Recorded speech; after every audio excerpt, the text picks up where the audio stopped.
Dear Papa Dudut, sa lahat po ng mga nakatutok ngayon, huwag pong kalimutan mag-like, mag-share at mag-subscribe. Maraming salamat po sa inyong lahat.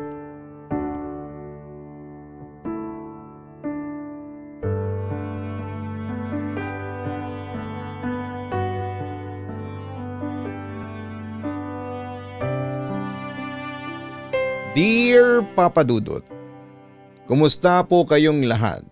Ako po si Maroon, 26 years old na ngayon.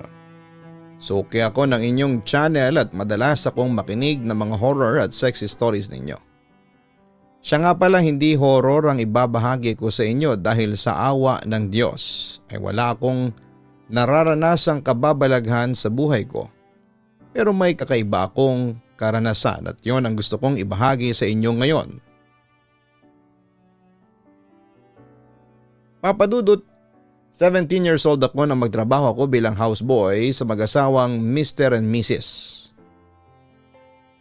Pumasok ako bilang isang hardinero at houseboy sa mayamang mag-asawang sina Mr. and Mrs. Paredes. Galing pa ako ng Albay at nakipagsapalaran sa Maynila dahil sa pangarap kong makapagtapos ng pag-aaral at maging isang ganap na accountant. Sa kabilang banda, nirekomenda ako kina Mr. Danilo Paredes ng dati rin nilang hardinero na nagkasakit at hindi na kaya pang magtrabaho ng mabigat. Agad naman akong tinanggap ng mag-asawa. Samantala bilang houseboy ay tutulong lang naman ako sa mga babaeng kasambahay na magbuhat ng mabibigat na bagay at maglinis ng matataas na parte ng bahay. Ang trabaho ko talaga dito ay bilang hardinero. Malaki kasi ang bahay ng mga Paredes. Para na itong mansyon sa isang pangmayamang village sa Makati. Malawak din ang kanilang bakuran na natataniman ng iba't ibang bulaklaking halaman tulad ng rose at orchids. May malalaking puno rin tulad ng mangga, chiko, bayabas na malalaki ang bunga at sa isang parte ay gulayan. Ang swimming pool ay nagagayakan din ng iba't ibang halaman. May isang parte ng bakuran katabi ng kubo na nalalatagan ng malalagong Bermuda grass na masarap higaan. May malawak itong mga 30 hanggang 40 metro kwadrado at nababakuran ng namumulaklak na santan plant. Sa pagdidilig lang ay aabutin ka na siguro ng buong maghapon. Kaya dalawa naman kaming magtutuwang sa pagmementena ng buong bakuran. Bawat sulok ng bakuran ay may nakakabit na mahahabang hose sa gripo. Ang hose naman ay nakarolyo sa isang bakal na napapaikot para hindi mayupi ang gomang hose.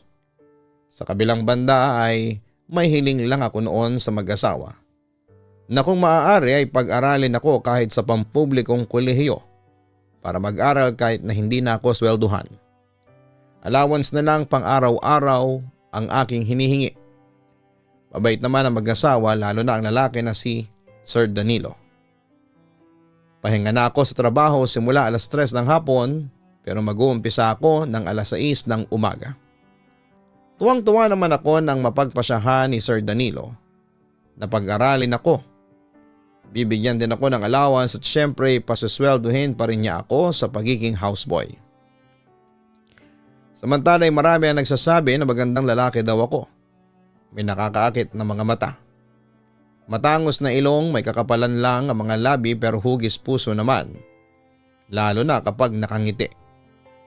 Malapad din ang aking dibdib at may 6 packs na abs dahil batak na batak ako sa trabaho. Wala kang makikitang taba sa aking katawan.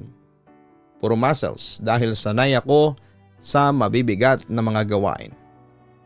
Sabi pa nga ni Danilo sa akin ay mabihisan lang ako ng maayos ay tatalunin ko raw ang ibang artista sa kakisigan. Sabi naman ng asawa ni Sir Danilo na si Leila ay kamukha ko raw si Joshua Garcia pero mas lamang daw ako dahil mas charming daw ako at mas maganda raw ang katawan ko. Mabait sa akin ang mag-asawa kaya hindi ko yon inabuso. At sa halip ay lalo akong nagsisipag sa aking trabaho doon sa bahay. Samantala hindi sa nangingialam ako noon. Pero napansin ko kaagad na yung mag-asawang amo ko ay matagal nang hindi nagsasama sa isang kwarto. Hiwalay sila ng tulugan. Nagsimula ito sa palagiang pag-aaway na mag-asawa dahil sa selos. Hinala kasi ni Leila na nambababay ang asawa. Hindi naman sila baog pero hindi swertihin na magbuntis ang babae. Subsub kasi ang dalawa sa kanilang negosyo at napabayaan na ang pagsasama. Mahal naman nila ang isa't isa. Tinalo lang sila ng selos, araw-araw na pagtatalo. Siguro'y dahil walang anak. Nagsasama na lamang sila sa isang bubong dahil ayaw mapulaan ng kapwa nasa altas sosyedad. Napagkasunduan na lang nila na wala na silang pakialam at maghiwalay ng silid tulugan. Mabalik tayo sa akin. Ayon, araw-araw na maaga akong nagigising. Nagsisimula akong magtrabaho ng alas 5 ng umaga, una kong dinidiligan ng mga halaman sa harapan na nasa kabila ng bakod na pader. Saka ako magdidilig sa loob. Pagkatapos magdilig ay magwawalis ng mga nakakalat na dahon para itapon sa hinukay na balon na siya ring ginagawang pataba. Bawal na kasing magsunog ng mga basura tapos ay aalisin ang mga natuyong dahon o bulaklak sa halaman at susuriin kung may mga pesteng insekto. Dalawa naman kasing kaming gumagawa dito. Bagamat alas 8 pa nagsisimula ang kapwa ko hardinerong si Nilo. Si Nilo ang bahalang magputol ng damo dahil siyang marunong gumamit ng lawn mower. Habang ako naman ang sagulayan dahil mas eksperto ako pagdating doon since naking bukid ako doon sa Albay. Sari-sari ang gulay na tanim, sobra pa nga sa kantang bahay kubo. Araw-araw ay ganoon ang aking routine. Maliban na lamang kung may ipapagawang iba ang amo ko o may ipapabuhat ang ibang kasambahay. Dati-rati ay nagsusolo lamang akong magwawalis at nagdidilig sa labas ng mansyon. Dahil nga sa sobrang aga kong magtrabaho. Subalit ngayon ay may nakakasabay na ako at nakakausap habang nagtatrabaho. Mga kasambahay na babae at baklang kasambahay ng kalapit bahay. Kahit na hindi nila sabihin sa akin ng direkta. Alam kong humahanga sila sa akin na kahit maaga pa ay gumigising na at sinasabayan nila ako para masilayan ang aking kakisigan. Sa katunayan ay nakatulong pa sila sa akin dahil tinulungan nila ako sa ginagawa ko. Sinusuklian ko naman ng ngiti at pakyut ang mga dalaga at bading na humahanga sa akin. May mga pagkakataon pa nga na nakikipag-selfie pa sila sa akin dahil kamukha ko raw talaga si Joshua Garcia. Napapangiti na lamang ako sa kanila at minsan bago ako pumasok sa gate ng amo ko ay kumakaway pa ako sa mga tagahanga ko at nagfa-flying kiss na lalong kinakakilig ng mga ito. Isang mainit na araw kahit maaga pa ay maalinsangan ng panahon. Pawis na pawis ako noon habang ginagawa ang aking trabaho. Dahil basang-basa na sa pawis ang aking damit, ay hinubad ko na ito at sinampay na lamang sa aking balikat. Nalantad tuloy ang malapad kong balikat, maumbok na dibdib, ang pandesal sa tiyan at mga muscles sa braso. Wala naman akong kamalay-malay na may 2 pares ng mata. Ang kanina pang nagmamasid sa akin sa loob ng mansyon. Ang isang pares ng mata ay galing sa aking lalaking amo, si Danilo. Hangang-hanga siya sa katawan ko at minsang sinabi na niya sa akin ang bagay na yon ng harapan nang minsang makita niya ako nagpapalit ng damit dati sa aking kwarto. Siguro kung ganon kaganda ang aking katawan ay lalong magsiselo si Leila. Sino ba naman ang hindi mapapaibig sa magandang lalaki na ay napakaganda pa ng pangangatawan? Aniya. Napangiti lamang ako sa compliment na yon ng aking amo. Kung tutuusin ay magandang lalaki din si Danilo dahil sa may lahi silang Kastila. Matangkad at may kulay brown na mga mata. Maganda rin siyang magdala ng damit kahit yata ano ang ipasuot ay babagay at madadala niya ng may class.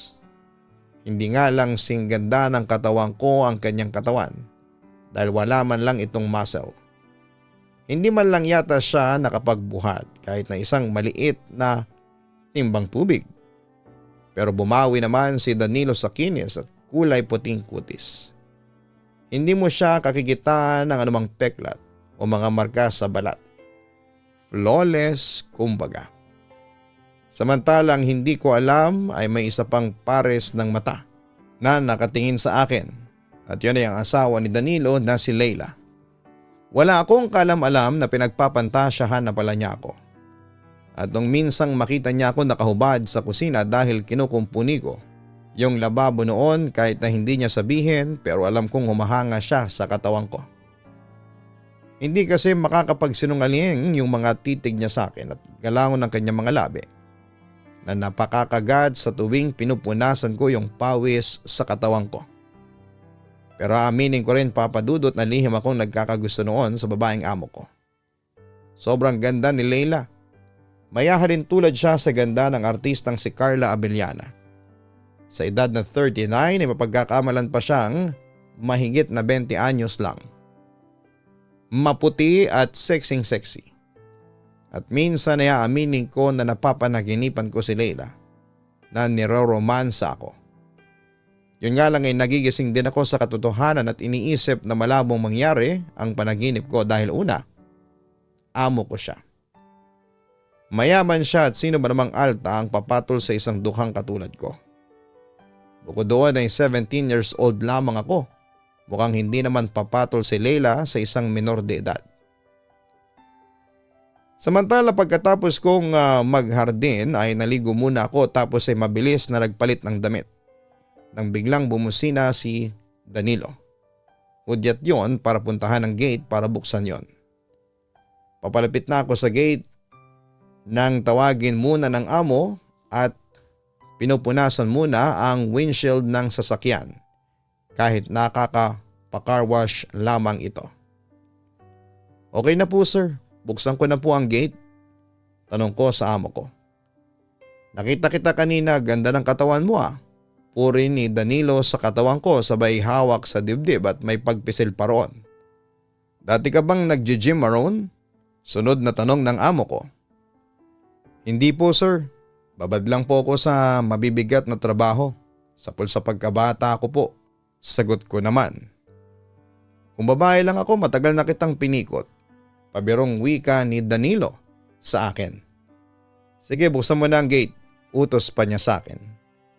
Napangiti lamang ako pero nakaramdam ako ng pamumula ng pisngi sa hiya. Pagkatapos sabihin niyo ni Danilo sa akin. Pero that time ay hindi ko pa alam kung ano ba talaga ang ibig sabihin niya noon.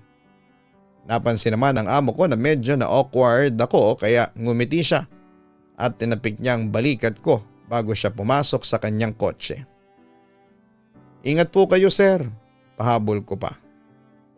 Mag-iingat talaga ako para sa iyo Maroon. Nakangising wika ni Danilo sabay kindat sa akin. Pagkalis ng among lalaki ay pinatawag naman ako ni Leila at pinagmamadali pa ako. Sabi ng isang kasambahay, nagmamadali naman akong umakyat. Kumatok ako sa pintuan ng silid ng among babae ko.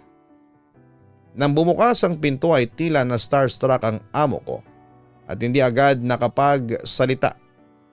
Napatitig lamang siya sa akin mula ulo hanggang paa at pabalik mula paa hanggang ulo. May ipag-uutos po ba kayo? Ang muling tanong ko kay Leila. Pangatlong tanong ko na ito bago tila nahimasmasa ng amo ko. Oo nga pala, Maroon. Palitan mo ng ilaw ang banyo at malabo na.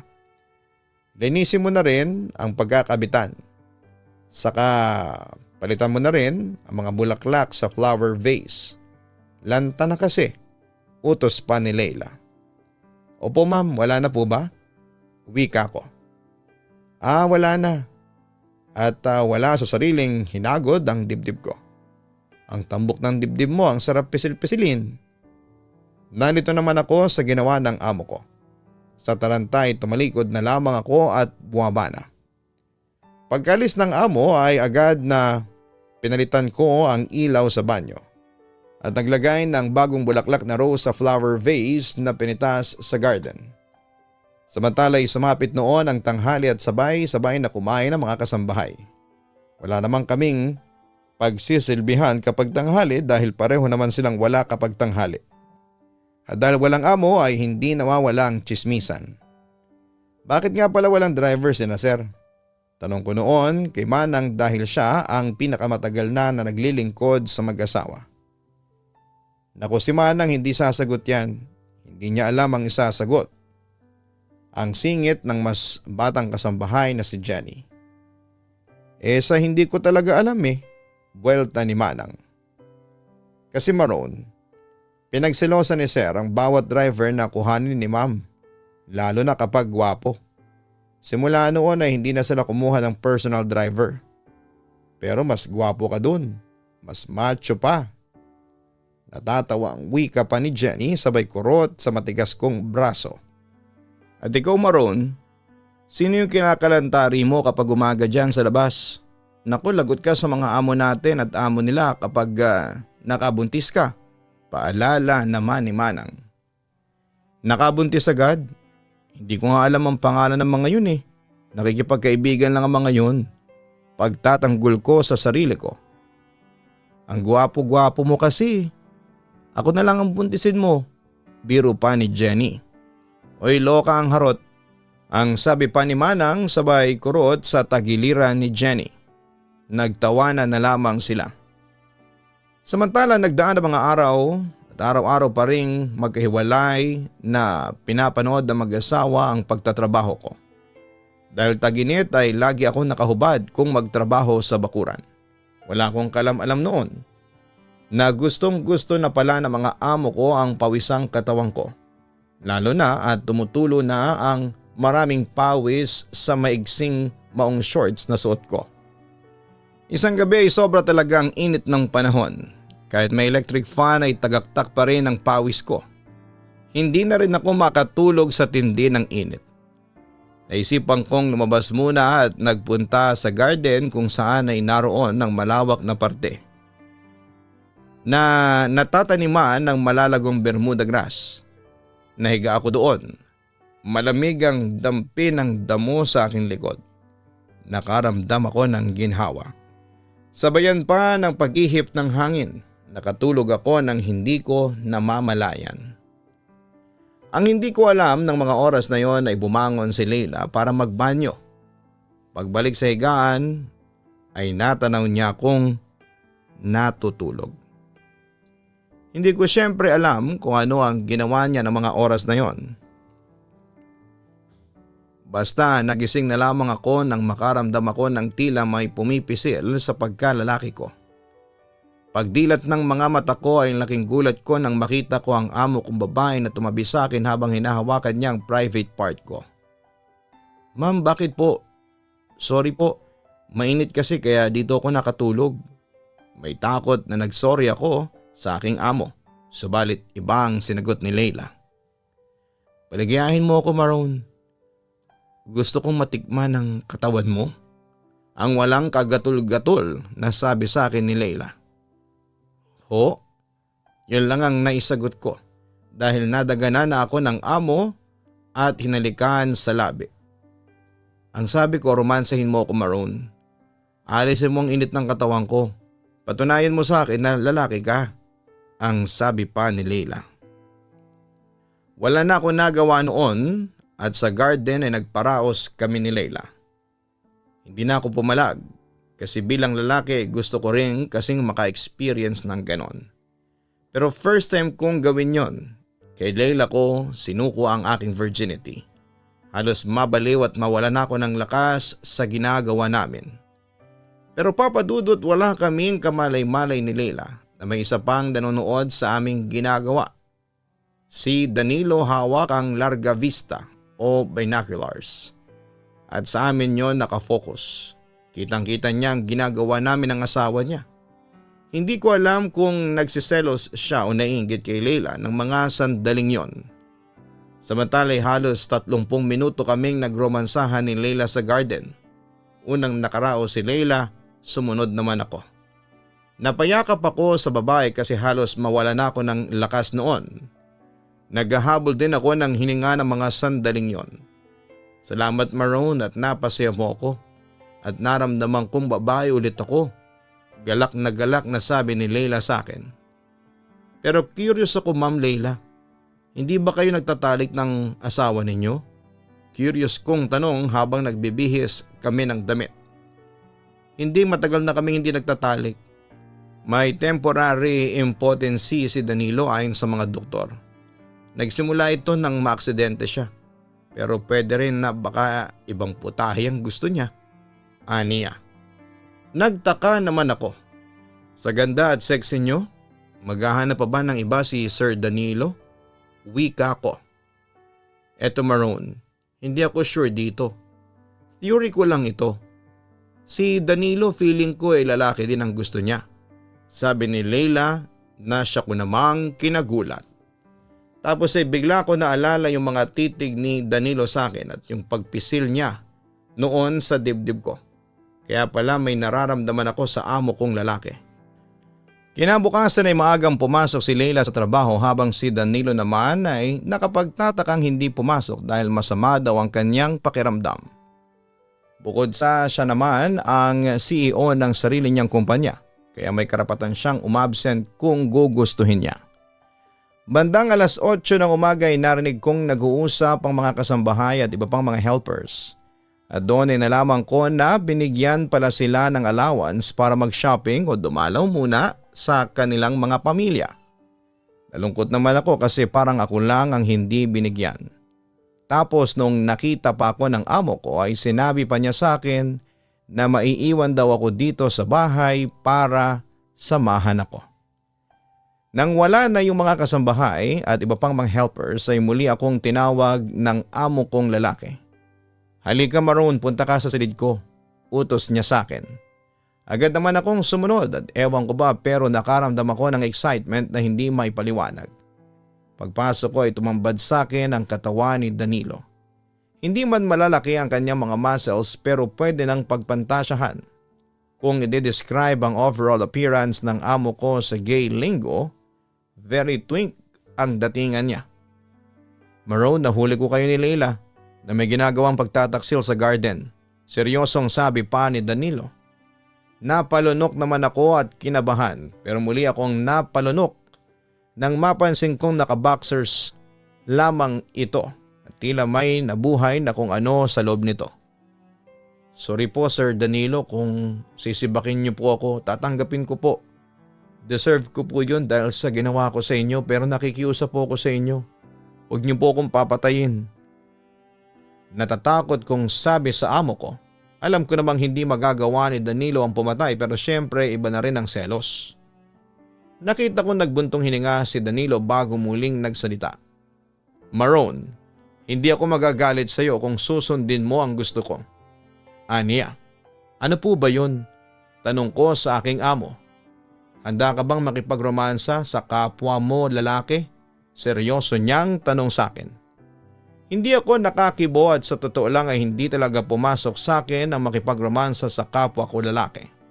Although hindi naman ako nandidiri at handa ako yung subukan. At kung si Danilo ang magiging unang lalaking makikipagromansa sa akin ay okay lang. Basta ako yung dominanting male.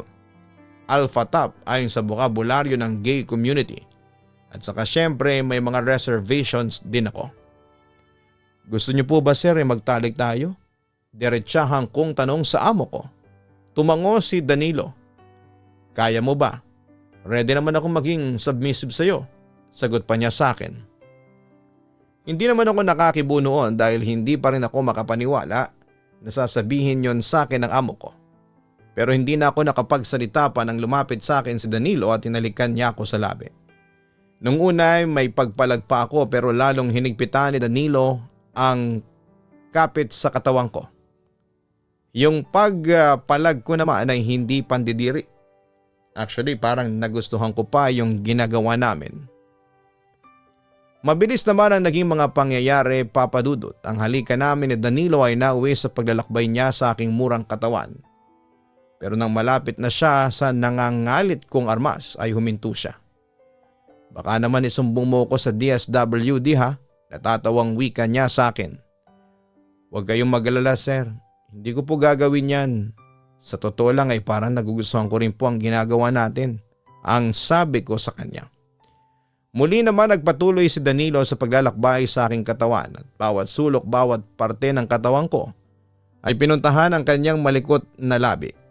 Nang mga sandaling yon ay napapikit na lamang ako dahil aaminin kong may talent si Danilo sa pagpapaligaya ng kapwa niya lalaki. Mukhang matagal na niya itong ginagawa. Mamayang kaunti ay muli siyang tumayo at ngumiti sa akin. Alam mo ba, ganyang edad din ako nung nawala yung virginity ko. And guess what? Naibigay ko yon sa kapwa ko lalaki. Dagdag pa niya. Maroon, inutusan kita. Ikaw naman ang maglakbay sa katawan ko. Gawin mo ang gusto mong gawin. Alipinin mo ako. Huwag kang titigil hanggat hindi ako napapasigaw sa sakit. Dagdag pa niya. At yun nga Papa Dudut, ako naman ang lumakbay sa katawan ng amo ko.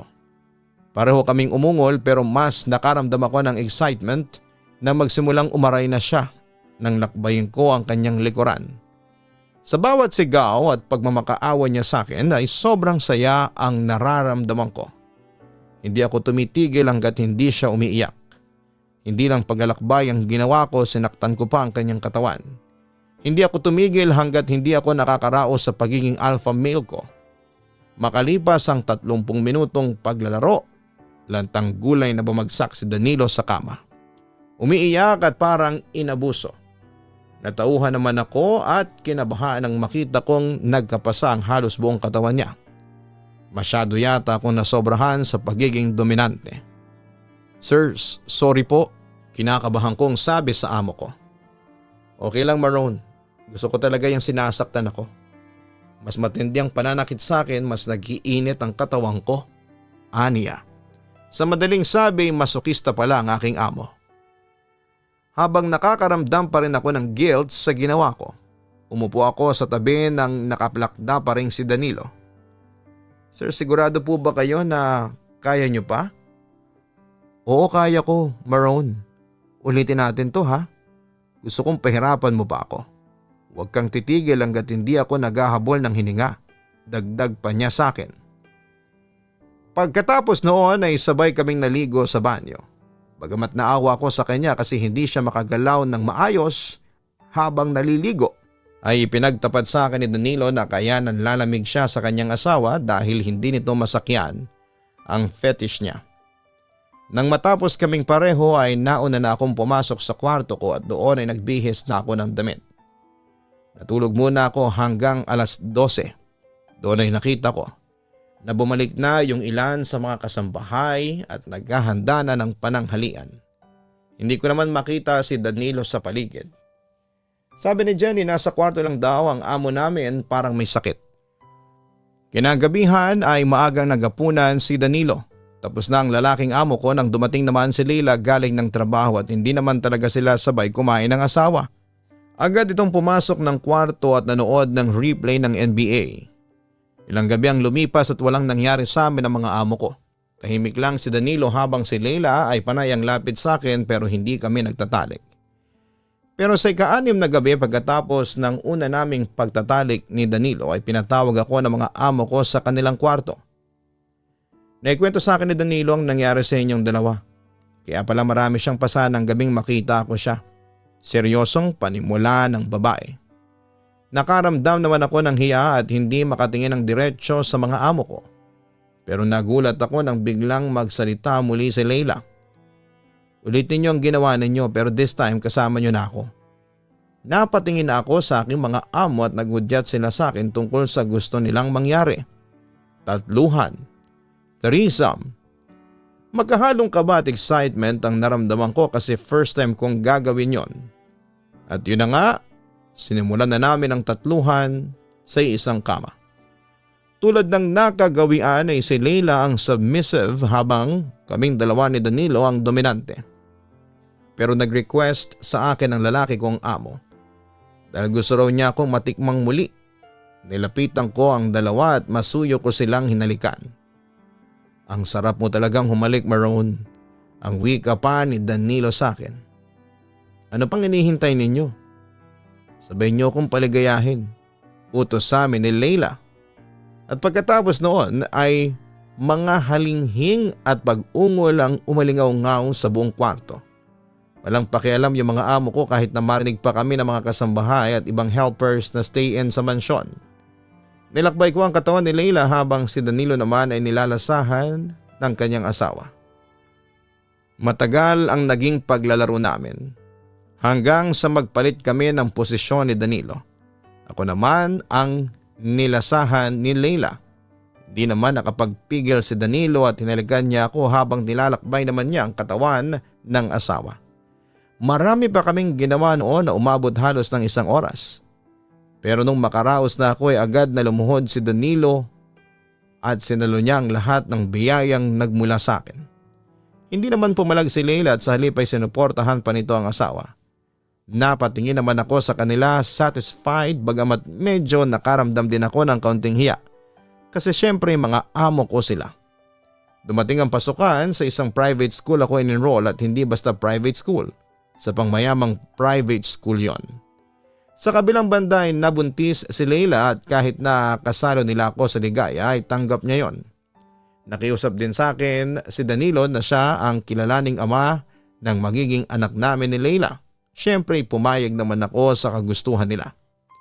Nagpatuloy po ang tatluhan namin sa kama hanggang sa paglipas ng panahon ay 3 ang naging anak namin ni Leila at si Danilo ang kinikilalang ama nito. Hindi nagtagal ay nakapagtapos din ako ng pag-aaral at kasalukuyang nagtatrabaho sa kumpanya ni Danilo. Samantala hindi na ako nag-asawa dahil parang nagpakasal na rin ako sa mag-asawang Danilo at Leila. Kasama pa rin ako sa kanilang ligaya pero syempre alam ko rin ang limitasyon. At saka masaya naman ako sa aking ginagawa at wala akong halong pagsisisi kasi mabait sa akin ang mga amo ko at tinuring ko na ring mga karelasyon. Alam kong marami ang magugulat sa aking kwento. Marami ang magsasabi na immoral ang ginawa namin. Pero wala akong pakialam sa mga sasabihin sa akin ng iba. Basta wala kaming tinatapakang iba ay ipagpapatuloy namin ang aming ginagawa. Anyway, bago ko tapusin ang aking kwento, disclaimer lang, hindi tunay na mga pangalan ang binanggit ko sa kwento. Nag-isip na lamang ako ng mga random names and surnames para masuportahan ang ibabahagi kong kwento sa inyo. Pero ang masasabi ko lang, kilala sa business world sina Danilo at Leila at nanggaling sila sa pamilya ng mga bilyonaryo. Hanggang dito na lamang po ang kwento ko at sana'y mapili po ninyong i-upload kahit na medyo controversial ang tema. Muli ay maraming salamat at magandang araw sa inyong lahat. Lubos na gumagalang, Maroon. Maraming salamat Maroon sa pag-share mo ng iyong kwento sa aming programa. May mga tao talagang sadyang adventurous, lalo na kapag may kinalaman sa pag-ibig. Sila yung mga tinatawag na polyamorous o yung marami kang iniibig. Wala tayong karapatan ng humusga sa kanila since ginusto nila yon at wala naman silang sinasagasaang tao o institusyon. Hindi man siya tradisyonal na pag-iibigan, pero lahat naman tayo ay may karapatang maging masaya sa buhay. Hayaan natin sila sa gusto nila at kung isa sila sa mahahalagang tao sa buhay mo, tanging payo lamang ang maibibigay mo sa kanila. Igalang at irespeto ang kanilang desisyon. Muli tandaan natin na buhay nila yan at hindi natin yon saklaw.